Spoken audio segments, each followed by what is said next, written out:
Bismillahirrahmanirrahim. Assalamualaikum warahmatullahi wabarakatuh. Saya Syarifah Riana Rahman akan menjelaskan tentang sosialisasi dan penyesuaian diri di sekolah. Nah, langsung saja saya akan menjelaskan pengertian sosialisasi dan pengembangan diri. Yang pertama, pengertian sosialisasi. Menurut Nasution, sosialisasi adalah proses membimbing individu ke dalam dunia sosial. Dan menurut Sukanto, sosialisasi mencakup proses yang berkaitan dengan kegiatan individu untuk mempelajari tertib sosial lingkungannya dan menyerasikan pola interaksi yang terwujud dalam konformitas, non-konformitas, menghindaran diri, dan konflik. Selanjutnya, pengendalian diri. Pengendalian diri adalah proses mengubah diri sesuai dengan norma atau tuntutan lingkungan di mana dia hidup agar dapat berhasil menghadapi kebutuhan-kebutuhan internal, ketegangan, frustasi, dan konflik sehingga tercapainya keharmonisan pada diri sendiri serta lingkungannya dan akhirnya dapat diterima oleh kelompok dan lingkungannya. Selanjutnya, jenis-jenis sosialisasi. Yang pertama, sosialisasi berdasarkan kebutuhan. Sosialisasi berdasarkan kebutuhan dibagi menjadi dua, yaitu primer dan sekunder. Sosialisasi primer menunjukkan pada suatu proses melaluinya seorang anak mempelajari pengetahuan, sikap, nilai, norma perilaku esensial, dan harapan agar mampu berpartisipasi efektif dalam masyarakat. Selanjutnya yaitu sosialisasi sekunder, dikenal juga sebagai resosialisasi, yaitu suatu proses mempelajari norma, nilai, sikap, dan perilaku baru agar sepadan dengan situasi baru yang mereka hadapi dalam kehidupan. Jenis sosialisasi yang kedua yaitu sosialisasi berdasarkan cara yang dipakai. Sosialisasi berdasarkan cara yang dipakai dibagi menjadi dua, yaitu sosialisasi represif dan partisipasif. Sosialisasi represif menekankan pada kepatuhan anak dan penghukuman terhadap perilaku yang keliru. Sedangkan sosialisasi partisipasif menekankan pada otonomi anak dan memberikan imbalan terhadap perilaku yang baik. Jenis sosialisasi yang ketiga yaitu sosialisasi berdasarkan keberadaan perencanaan. Sosialisasi berdasarkan keberadaan perencanaan ini terbagi menjadi dua, yaitu sosialisasi berdasarkan perencanaan dan sosialisasi tanpa perencanaan. Sosialisasi berdasarkan perencanaan dilakukan atas dasar rencana yang berkelanjutan dan sistematis. Sedangkan sosialisasi tanpa perencanaan terjadi secara spontan tanpa adanya perencanaan. Sosialisasi ini terjadi dalam suatu proses interaksi dalam masyarakat. Selanjutnya yaitu proses penyesuaian diri. Proses penyesuaian diri dapat dipandang dari dua sudut, yaitu kualitas atau efisiensinya dan proses berlangsungnya. Yang pertama, kualitas atau efisiensinya. Melalui proses ini, kita membedakan proses penyesuaian diri yang berhasil dan gagal, yang efisien dan tidak efisien. Selanjutnya, proses berlangsungnya.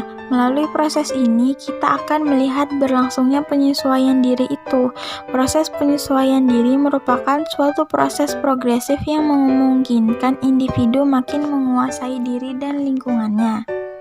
Selanjutnya, sosialisasi dan penyesuaian diri di sekolah. Sekolah memegang peranan penting dalam proses sosialisasi anak. Anak mengalami perubahan dalam kelakuan sosial setelah ia masuk sekolah. Di sekolah, ia mengalami suasana yang berlainan. Untuk itu, anak-anak harus mengikuti peraturan yang bersifat formal yang dengan sendirinya membatasi kebebasannya. Dengan demikian, anak dapat belajar menyesuaikan diri dengan lingkungan sosial baru yang memperluas keterampilan sosialnya.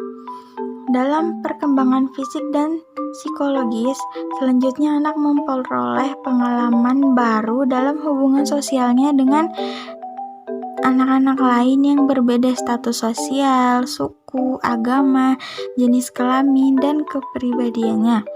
Sekolah merupakan lembaga tempat anak untuk diberikan pendidikan intelektual, yakni mempersiapkan anak untuk sekolah lebih tinggi lagi.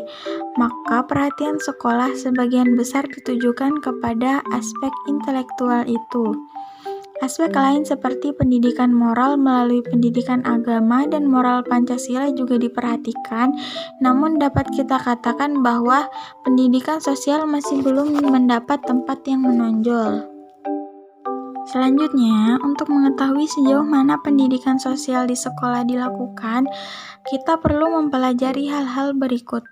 Yang pertama, nilai-nilai yang dianut di sekolah.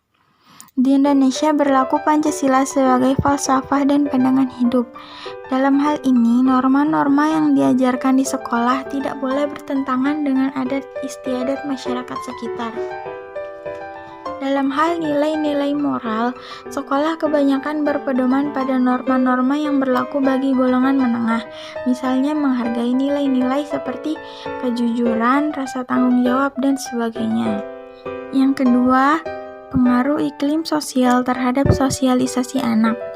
Dalam iklim demokratis, anak-anak lebih bebas untuk berkelakuan menurut kepribadian masing-masing. Sedangkan dalam iklim otokratis, kelakuan anak dikontrol ketat oleh guru. Dalam iklim otokratis, lebih banyak dikeluarkan kecaman tajam yang bersifat pribadi. Sedangkan dalam iklim demokratis, terdapat suasana kerjasama, pujian terhadap sesama teman, saran-saran konstruktif, dan kesediaan menerima pemikiran orang lain. Individualitas murid dapat berkembang dalam iklim demokrasi, sedangkan perkembangannya tertekan dalam suasana otokratis. Yang terakhir yaitu persaingan dan kerjasama. Dalam banyak hal, murid harus bersaing dengan murid-murid lain. Murid yang mempunyai prestasi yang baik mendapat angka tinggi, sedangkan mereka yang prestasinya buruk mendapat angka rendah, seperti diadakannya ranking dalam buku rapot. Dalam masyarakat sendiri, persaingan senantiasa timbul dalam usaha untuk meningkatkan mutu serta melebihi lawan.